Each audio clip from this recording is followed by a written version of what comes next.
Bonjour à toutes et à tous, bienvenue sur ce plateau pour une émission spéciale découverte de l'INSERM et de ses métiers.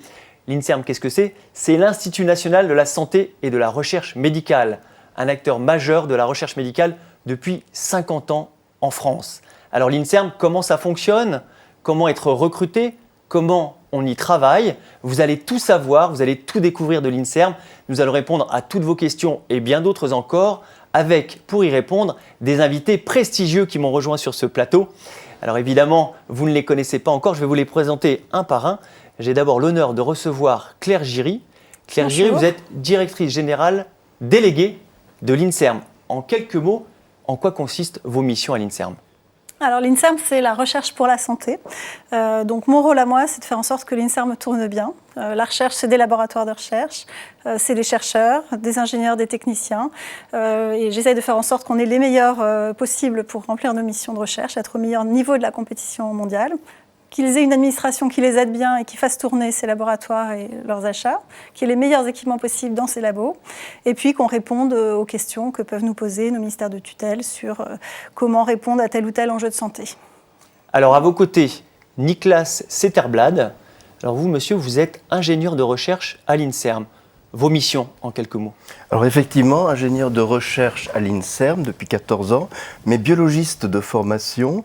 Et ma mission principale, c'est de diriger une plateforme de technologie mise à la disposition de tous les laboratoires de notre institut, un institut sur le site de l'hôpital Saint-Louis. L'intérêt de ce type de laboratoire, de plateforme, qu'on pourrait qualifier de laboratoire des laboratoires, c'est de mettre à disposition des technologies de très haut niveau, très coûteuses, et en quelque sorte d'optimiser l'exploitation tant financière que des compétences, parce que grâce à notre équipe d'ingénieurs de plateforme, nous pouvons former, accompagner et participer dans le travail des différentes équipes. Et à vos côtés, Céline Gréco, vous êtes médecin, chercheuse, issue de l'école de l'INSERM Liliane Bettencourt. Vos missions, vous aussi, en quelques mots ? Alors moi, effectivement, je suis médecin au sein de l'unité fonctionnelle de médecine de la douleur et de médecine palliative à l'hôpital Necker enfants malades. Donc, ma mission principale, c'est d'améliorer la qualité de vie des patients, grâce à la médecine bien sûr, mais surtout grâce à la recherche, parce que la recherche permet d'essayer de décortiquer les mécanismes des maladies, des douleurs, d'essayer d'innover, de mettre en place des nouveaux traitements, tout ça pour améliorer la qualité de vie des patients. Alors justement, l'INSERM, pour vous, ça représente quoi ? L'INSERM, c'est la formidable possibilité d'être innovant, de créer, d'inventer des nouveaux traitements pour guérir des maladies, pour soulager des douleurs. C'est la possibilité incroyable de mélanger en fait la médecine et la recherche pour progresser. Même question, Niklas Zetterblad. Pour vous, l'INSERM, qu'est-ce que c'est ? Alors pour moi, l'INSERM, c'est avant tout le socle de la recherche biomédicale au niveau national, évidemment complété par tous les efforts de toutes les facultés de médecine et toutes les grandes institutions comme le CNRS et d'autres qui contribuent à la recherche biomédicale, mais ça permet vraiment de coordonner les efforts de telle façon à ce qu'on maximise au mieux possible les projets qui sont mis en œuvre au niveau de la recherche biomédicale. Et vous, enfin, Claire Giry, qui êtes directrice déléguée générale de l'INSERM, ça représente quoi cette institution pour vous ? Alors tout ça est vrai, je crois que je pourrais reprendre exactement ce qu'ils ont dit. Ce que je vais ajouter, c'est peut-être des grands résultats scientifiques. C'est la découverte du virus du sida, c'est des grandes avancées thérapeutiques sur la recherche sur le cancer, c'est aussi de nouvelles technologies d'imagerie médicale, et c'est vraiment réussir à être à la pointe de tout ça au meilleur niveau mondial pour ces applications. Et je complétais vraiment ce que dit Niklas, la particularité de l'INSERM dans le paysage national et européen, c'est qu'en ayant une vision nationale et 15 000 personnels qui travaillent sur tous ces sujets, on peut aussi avoir une capacité à répondre à une question particulière. Qu'est-ce qu'on peut faire sur les maladies neurodégénératives ? Et on a la capacité d'associer des compétences très fondamentales, des compétences très technologiques, des compétences vraiment de médecins et de cliniciens pour répondre à ces questions. Et ça, c'est une force extraordinaire. Alors nous allons évidemment revenir sur toutes ces questions, sur toute cette présentation, mais l'intérêt pour moi, c'est de vous faire découvrir aussi en images et en chiffres ce qu'est vraiment l'INSERM pour être encore plus complet sur cette présentation. C'est un reportage en images qui vous est présenté par toute l'équipe. L'INSERM, c'est l'Institut national de la santé et de la recherche médicale. Son objectif, améliorer la santé de tous. Acteur majeur des grandes avancées médicales comme la première fécondation in vitro, l'identification du virus du sida ou la thérapie génique, l'Institut participe à la recherche depuis plus de 50 ans. Du laboratoire de recherche au lit du patient, 15 000 chercheurs, ingénieurs, techniciens et personnels administratifs innovent chaque jour au service du progrès des connaissances sur le vivant et sur les maladies, de l'innovation dans les traitements et de la santé publique. Premier organisme de recherche biomédicale en Europe et deuxième au monde, l'INSERM, c'est plus de 350 structures de recherche, 9 instituts thématiques, 12 000 publications par an, 1 550 brevets déposés, 2 prix Nobel, 3 prix Lasker, engagés pour l'avenir. L'INSERM, la science pour la santé. Alors, vous l'avez compris à travers cette vidéo, l'INSERM, ce sont avant tout des laboratoires. Ils sont à peu près au nombre de 300. Alors, Claire Giry, comment fonctionne un laboratoire de l'INSERM ? Alors, un laboratoire de l'INSERM, c'est une équipe ou un regroupement d'équipes avec des chercheurs, des seniors, des jeunes chercheurs qui viennent pour se former et compléter, apporter de nouvelles idées. C'est du personnel technique et des ingénieurs, des techniciens qui aident cette équipe, qui répondent à certains besoins plus techniques ou plus organisationnels. Et puis, c'est soit pour un laboratoire, soit plusieurs laboratoires, un support administratif qui leur permet d'acheter leur matériel, de passer des contrats, de recruter aussi des personnes qui permettent d'enrichir l'équipe et de continuer. Et puis nous, c'est aussi une structure qu'on évalue régulièrement. Un laboratoire, c'est très exigeant. Tous les 5 ans, en tant qu'INSERM, on regarde ce que font les laboratoires et comment ils travaillent, comment ils sont dirigés, et si on continue avec eux et de quelle manière ils répondent à la compétition internationale qui est assez forte dans laquelle ils sont. Alors, est-ce qu'il y a une répartition entre ingénieurs, chercheurs et autres professions ? Il y a une majorité de chercheurs, j'imagine. Alors, il y a oui, on a sur 15 000 personnes à l'INSERM, on a à peu près 5 000 fonctionnaires, dont une grosse partie de chercheurs et une grosse moitié de chercheurs parmi ces 5 000 fonctionnaires. Et puis d'autres personnels qui sont dans les équipes, tous contribuant à la recherche la meilleure possible et appliquée à la santé, ou plus fondamentale. Il y a aussi donc des ingénieurs. Et Niklas Etterblad, vous êtes vous-même ingénieur. Que font les ingénieurs au sein d'un laboratoire de recherche ? Alors je dirais que le métier d'ingénieur de recherche, mais il y a aussi d'autres catégories d'ingénieurs, font partie des métiers de soutien à la recherche qui sont essentiels pour la progression, le développement des projets. Pourquoi ? Parce que l'ingénieur va être au service de l'équipe, va pouvoir apporter sa compétence technique, technologique, scientifique. Il ne faut pas oublier que beaucoup d'ingénieurs de recherche sont hautement diplômés et vont en quelque sorte être des acteurs qui vont concrétiser une grande partie des réalisations qui permettent de conduire à des résultats exploitables au niveau du laboratoire. C'est-à-dire que concrètement, le chercheur a une intuition, une idée, et vous mettez à sa disposition des outils techniques ? Je dirais qu'il y a surtout une complémentarité dans les métiers, c'est-à-dire que chacun ne peut pas porter un projet, il faut qu'il y ait en quelque sorte de la constitution d'équipe, et en fait chacun dans son équipe, tout comme dans une équipe de sport, va pouvoir jouer un rôle déterminant et apporter sa compétence spécifique, qu'elle soit dans le développement technologique, dans la maîtrise du calcul scientifique ou dans la réalisation des expériences biologiques elles-mêmes. Alors à vos côtés, Céline Gréco, vous êtes médecin-chercheuse, donc vous combinez finalement 2 compétences ou plusieurs compétences ? Oui, disons que la médecine permet d'apporter ce regard auprès du patient et puis de revenir au laboratoire en disant à l'équipe, voilà ce que j'ai observé, voilà ce dont le patient souffre, comment ensemble on réfléchit, on travaille pour essayer de décortiquer un petit peu les mécanismes qui font qu'on a cette pathologie, ces douleurs, et en équipe, parce qu'effectivement on ne fait rien tout seul, c'est un travail d'équipe, avec les jeunes étudiants qui sont en master, qui sont en thèse, en postdoc, avec les ingénieurs, avec les techniciens, comment ensemble on arrive un petit peu à décortiquer tout ça pour proposer des choses innovantes, des traitements innovants et faire avancer la recherche. Mais comment faites-vous pour vous comprendre entre tous ces corps de métier ? Parce que vous n'avez pas le même langage, peut-être pas forcément les mêmes objectifs. Je crois qu'on a tous le même objectif, vraiment. On a à peu près tous le même projet qui sont définis en fonction des laboratoires, en fonction des équipes au sein des laboratoires. Et tout le monde travaille de concert autour d'un même projet. Donc globalement, on se comprend tous très bien. Et finalement, même si on n'est pas issus des mêmes formations et des métiers différents, on se comprend très bien et on parle de la même chose. Alors Nicolas, justement, comment faites-vous pour bien vous comprendre avec les chercheurs?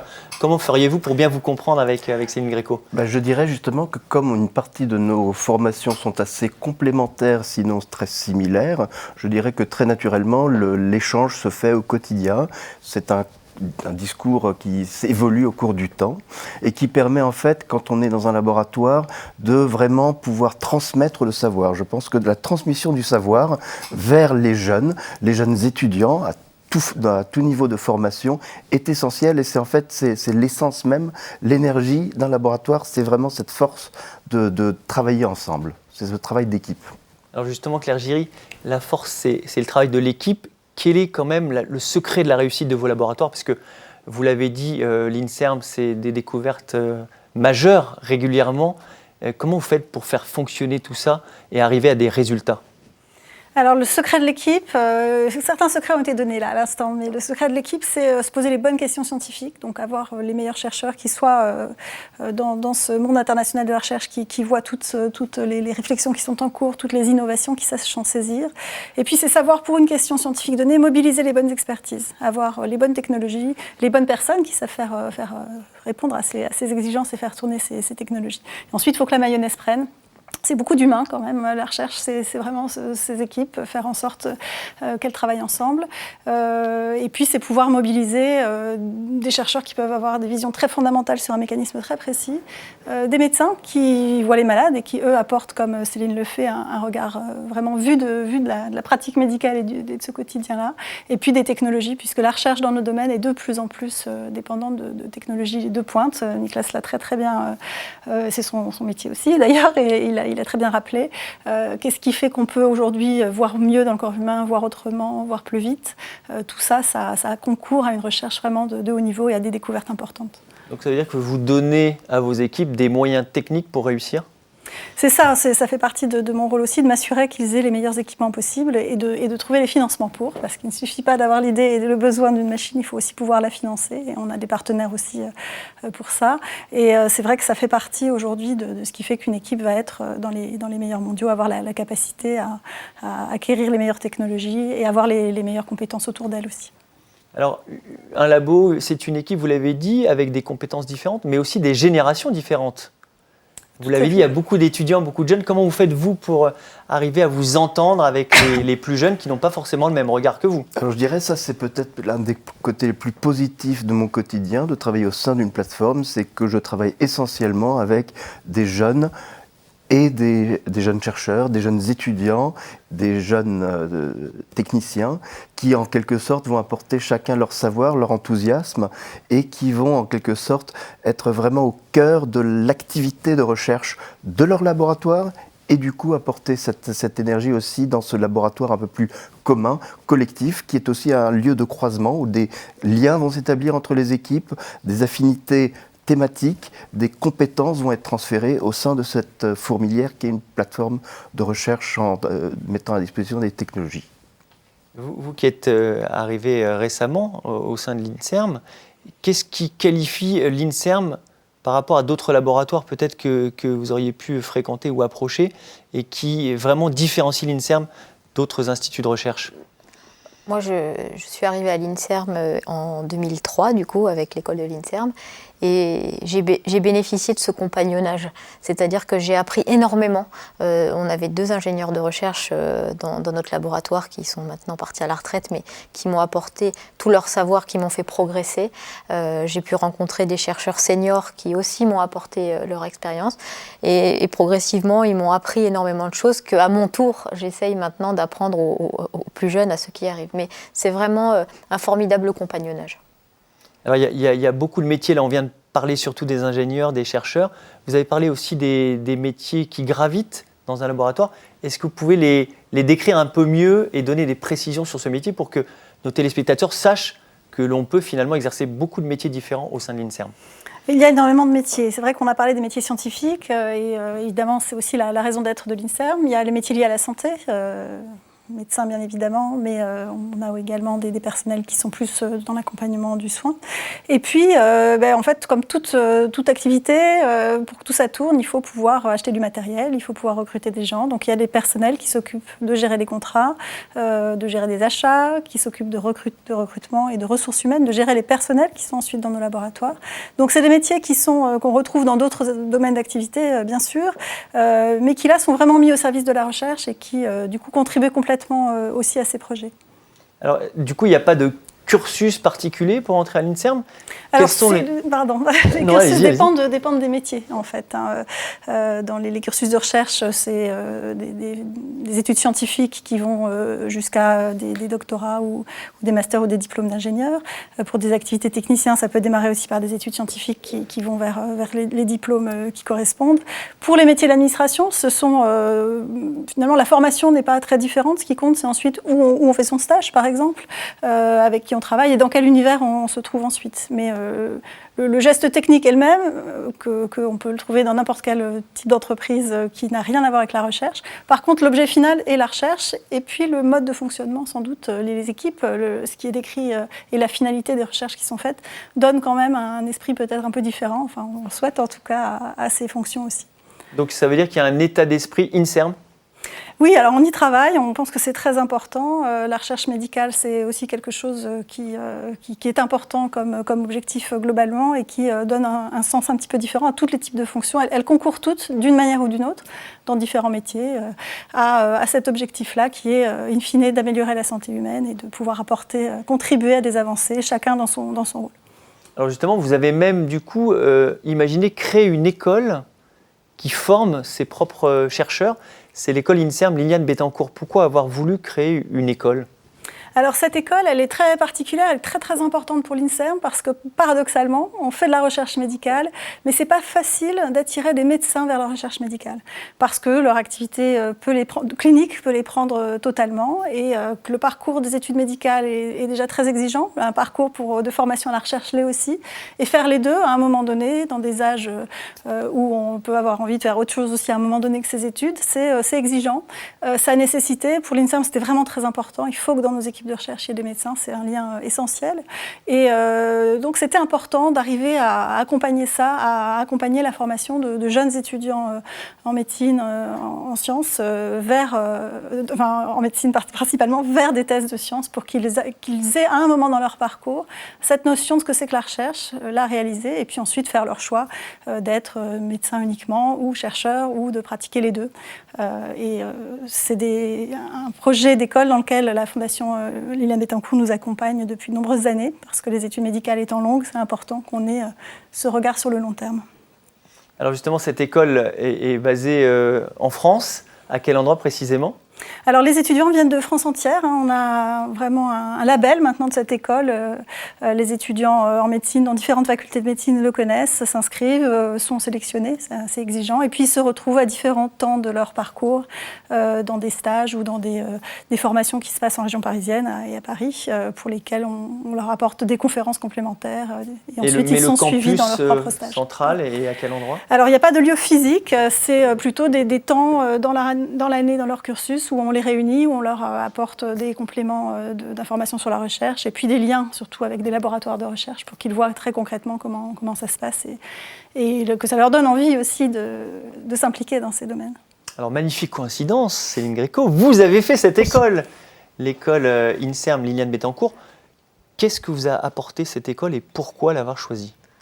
Alors, j'ai toujours voulu faire médecine, mais j'ai toujours voulu faire de la médecine et de la recherche. Je ne voulais pas me contenter simplement de prescrire des médicaments, je voulais participer à créer de nouveaux médicaments et moi aussi innover et proposer des choses uniques à mes patients. Et donc l'école de l'INSERM est née en 2003, au moment où j'arrivais dans le cursus des études médicales. Et pour moi, ça a été une bénédiction, la création de l'école de l'INSERM, parce que pour la première fois, on proposait aux étudiants en médecine de faire un double cursus médecine-sciences qui leur permettrait d'avoir en fait un double doctorat, à la fois de médecine et à la fois de sciences, pour pouvoir allier la médecine et la recherche. pour moi, l'école de l'INSERM, ça m'a tout apporté. Alors justement, cette école qui vous a tout apporté, je vous propose de voir un reportage sur ce qu'elle apporte, sur ce qu'elle fait, sur ce qu'elle propose aux étudiants, avec 2 exemples qui vont illustrer vos propos. Et nous revenons vers vous tout de suite après. Jean-Eudes a 22 ans. Il a intégré l'école INSERM Léliane Bettencourt en 2016 pour réaliser un double cursus dans le domaine de la recherche. À l'issue de ma première année de médecine, j'avais envie de continuer à faire des sciences. Et c'est vrai que l'école INSERM me permettait de continuer à faire un petit peu de mathématiques, de physique, de chimie. J'ai choisi le domaine de la recherche parce que ça permettait, en parallèle de médecine, de continuer à s'ouvrir l'esprit. Et puis ça a un côté assez amusant. À terme, tout ce qu'on fait, c'est pas simplement découvrir de nouvelles choses, c'est aussi peut-être apporter un bénéfice pour les patients. Actuellement, Jean-Eudes est en première année de thèse en immuno-oncologie dans le laboratoire de l'Institut Gustave-Roussy, un choix déterminant pour les étudiants et dans lequel l'INSERM les accompagne. Faire de la recherche avec l'INSERM, ça apporte un certain nombre d'avantages, de par sa mise en contact avec de nombreux étudiants qui ont les mêmes affinités que nous et puis avec de nombreux professeurs très engagés. L'intérêt de l'INSERM, pour moi par exemple, ça a été de trouver le laboratoire où je suis actuellement et donc je commence ma thèse. Avec des profils en médecine comme celui de Jean-Eudes, rigoureux et extrêmement motivé, la direction de l'école entend promouvoir la fonction de chercheur en France. Aux États-Unis, il existe une formation et un statut de MD-PhD, c'est-à-dire médecin-chercheur. Et ce type de cursus formalisé n'existait pas en France. La mission de l'école, c'est de proposer une formation précoce dans la recherche pour les médecins et pharmaciens qui en ont la vocation. Sarah aussi a choisi l'école de l'INSERM Léliane Bettencourt. Après 12 ans d'études et une spécialisation en ophtalmologie, elle est aujourd'hui prête à embrasser une carrière en partie dans la recherche. Aujourd'hui, je suis à quelques semaines d'avoir donc mon double diplôme docteur en médecine et docteur en sciences, donc MD-PhD, ce qui me permettra par la suite de continuer dans la recherche médicale, de prodiguer des soins aux patients, d'enseigner aux étudiants en médecine et donc d'avoir cette triple fonction au niveau de l'hôpital public. J'ai commencé mes études de médecine avec l'arrière-pensée de faire de la recherche dès le départ et l'école de l'INSERM m'a vraiment permis d'avoir un accompagnement personnalisé. Ce double cursus, les étudiants le réalisent au sein des universités et des laboratoires. Ils sollicitent l'école selon leurs besoins. J'ai pu bénéficier de l'accompagnement de toute une équipe pédagogique qui m'a vraiment permis de faire mes choix en fait, que ce soit en termes de recherche mais même également en termes de médecine. Et je pense que c'est vraiment très important d'avoir toute une équipe de professeurs, de pédagogues derrière soi pour s'engager dans ce cursus long et difficile qu'est la recherche médicale. Si l'école ne dispose pas de locaux, elle permet tout de même aux étudiants de se rencontrer. Chaque année, il y a des réunions pour toutes les promotions. Ce sont des lieux de réseautage, entraide, émulation intellectuelle et l'accompagnement que nous, les directeurs, pouvons apporter. Que ce soit de point de vue administratif, il y a aussi des aides financières. C'est une action continue pour accompagner l'étudiant dans sa carrière de recherche et la partie médecine-recherche qui suit. Une école qui existe depuis 2003 et qui perdure, notamment grâce au soutien de la Fondation Bettencourt-Schuller. La Fondation Bettencourt-Schuller, bien sûr, apporte une aide financière essentielle pour l'école, mais au-delà, ils viennent à toutes les réunions, ils sont là à co-définir la mission de l'école. Ce sont des partenaires 100% impliqués. En 15 ans, l'école a accueilli plus de 300 étudiants. De nombreux autres sont encore à venir pour développer la recherche en France. Alors Céline Gréco, que vous a apporté très concrètement cette école INSERM Léliane Bettencourt ? Très concrètement, c'est un fondamental plus par rapport aux études de médecine. Ça permet d'assouvir sa curiosité, de découvrir ce que c'est que d'être curieux, de ne pas se contenter de ce qu'on lit, mais d'apprendre à réfléchir. C'est peut-être ça, en fait, le plus fondamental, c'est d'apprendre à réfléchir. Vous savez, les études de médecine, c'est beaucoup de par cœur et pas beaucoup de réflexion, il faut être quand même honnête. L'école de l'INSERM permet d'apprendre à réfléchir, à se poser les bonnes questions. On voit un patient, on se trouve devant un obstacle, qu'on ne sait pas trop comment améliorer ses symptômes, comment le guérir. Grâce à l'école de l'INSERM Léliane Bettencourt, on a la capacité d'aller faire des recherches derrière pour essayer de comprendre pourquoi on se trouve devant cet obstacle et comment on va faire en équipe pour essayer d'améliorer cette maladie, ces symptômes pour ce patient. Mais très concrètement, qu'est-ce que vous faites qui peut passionner nos téléspectateurs et que vous avez pu apprendre grâce à cette école ? Alors, Typiquement, là, moi, je travaille beaucoup avec le service de dermatologie pédiatrique de Necker sur les maladies génétiques à expression cutanée. C'est-à-dire que les patients ont des mutations génétiques qui induisent des problèmes cutanés, notamment une maladie qu'on appelle l'érythermalgie, qui touche les enfants dès la naissance et qui les poursuit malheureusement jusqu'à l'âge adulte parce qu'on n'a pas de traitement, et qui occasionne des douleurs terribles, des petits patients qui ont tout d'un coup les mains, les pieds qui deviennent rouges, très chauds, très douloureux. Ça fait partie des douleurs difficilement imaginables. Et grâce à mon parcours scientifique, grâce à l'école de l'INSERM Liliane Bettencourt, c'est se dire, ok, ils ont une mutation, ils ont un gène qui ne fonctionne pas bien, comment on va faire pour aller corriger cette mutation, comment on va faire pour aller éteindre cette protéine qui est trop activée chez eux pour essayer de diminuer et leurs symptômes et leurs douleurs. Et donc voilà, dans les laboratoires de recherche en ce moment, ce qu'on fait, on travaille sur cette maladie. En particulier, on travaille sur d'autres pathologies, en essayant de décortiquer les mécanismes qui conduisent aux symptômes pour diminuer justement la survenue de ces symptômes. Et pour terminer sur l'école INSERM Liliane Bettencourt, en plus c'est une école qui est financée grâce à des bourses et donc vous n'avez rien eu à dépenser, j'imagine. L'école de l'INSERM Liliane Bettencourt, elle est financée grâce à la Fondation Bettencourt-Schuller qui permet de nous aider financièrement pendant toutes nos études de médecine. En fait, finalement, grâce à eux, on n'est pas obligé d'aller travailler à Carrefour le soir. Ce temps-là, on peut le consacrer à la recherche. Et en fait, ils nous financent pendant notre externat, pendant notre internat. Toutes les conditions en fait, sont réunies pour qu'on n'ait finalement plus qu'à se préoccuper de nos études de médecine et de la recherche. Et sur le plan financier, on est très soutenu par la Fondation Bettencourt-Schuller. Ce qui veut dire, Claire Giry, que les étudiants, les jeunes sont les bienvenus à l'INSERM, quelles que soient les professions exercées? Ils sont bienvenus dans tous les métiers que je décrivais tout à l'heure. C'est vrai que c'est important pour nous que les jeunes s'intéressent à la recherche, s'intéressent à la médecine. C'est important parce qu'ils peuvent venir travailler chez nous et qu'on a besoin de ces viviers, bien sûr. C'est aussi important pour nous parce qu'on considère que ça fait partie de notre rôle que de leur expliquer ce que c'est que la recherche. Céline le fait parfaitement, on va la solliciter aussi pour d'autres choses.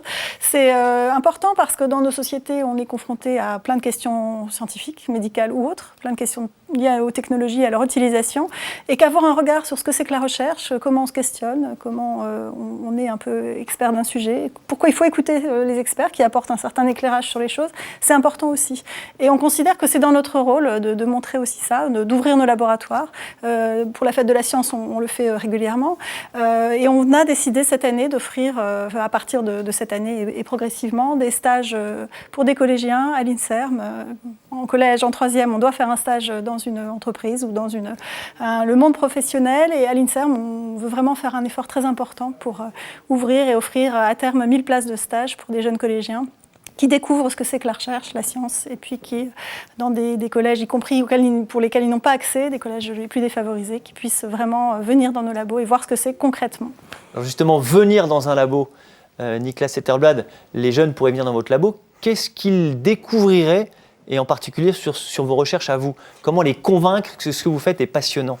Alors, les métiers sont en pleine évolution, en particulier aujourd'hui grâce au développement numérique. Aujourd'hui, tout ce qu'on appelle bioinformatique au quotidien, c'est vraiment une sphère professionnelle qui est en plein développement. Le traitement des données, ce qu'on appelle aussi du big data, c'est vraiment là où les métiers en développement sont vraiment en train de naître et qui ont besoin de cette nouvelle génération de biologistes qui ont la compétence du numérique. Mais vous, si un jeune venait vous voir dans votre labo, qu'est-ce qu'il vous verrait faire? Alors, il me verrait jongler avec énormément de technologies qui toutes ont pour objectif de récupérer un maximum d'informations d'une expérience en particulier et qui vont permettre en quelque sorte d'observer le comportement de la cellule. On va pouvoir ensuite découvrir ses défauts génétiques. On va pouvoir ensuite essayer de trouver des médicaments, tester des médicaments pour voir si au niveau cellulaire, on peut obtenir une amélioration qui ensuite permet aux médecins, parce que là on est vraiment dans la sphère vraiment expérimentale biologique, aux médecins de porter le projet plus loin pour proposer ensuite un développement de médicaments pour soigner ou guérir. Alors à l'INSERM justement, vous organisez souvent des campagnes de recrutement, vous sollicitez les jeunes, vous recrutez des profils différents à tout moment. Comment ça s'organise le fait de pouvoir venir à l'INSERM ?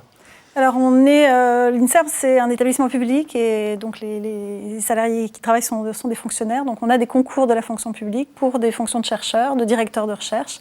L'ensemble chercheurs, directeurs de recherche, c'est une centaine de personnes, aux 2 tiers des chercheurs. Et puis, à peu près 75 personnels techniques, administratifs et ingénieurs, dont parlait Niklos, chaque année. Donc, là aussi, par concours, qui sont organisés périodiquement dans l'année. Donc il faut être très attentif et aller sur le site de l'INSERM. Comment on peut s'intéresser? Alors le site de l'INSERM, oui, tous ces concours sont publiés. Sur le site de l'INSERM, on les trouve bien entendu. Chers invités, je vous remercie d'avoir participé à cette émission spéciale INSERM. Merci. Et je vous dis à très bientôt. Au revoir. Au revoir.